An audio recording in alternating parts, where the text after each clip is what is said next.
تیشان دی هوریک ددلی من دا گراوت keça kurده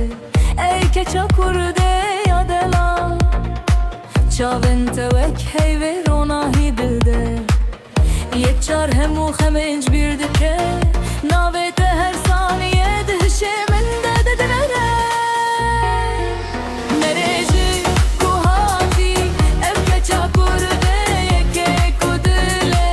meran dizine vek düzedilan akilimin düseremin dille şevan hevçmin distine en küre şadilimin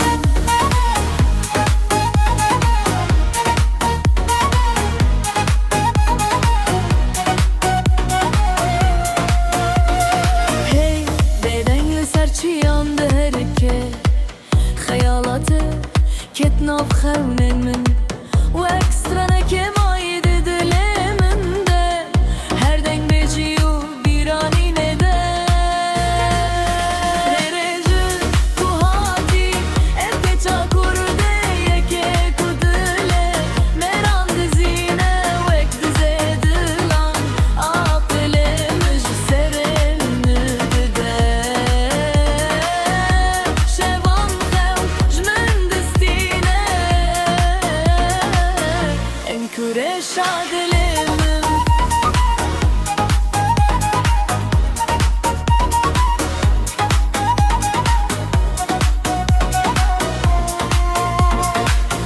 keça kurde ya bela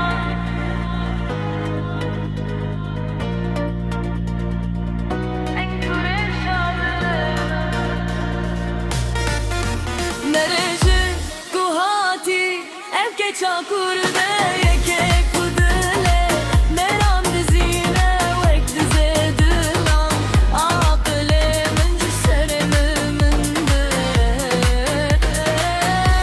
şevandır şlemin distine en küre şadilimin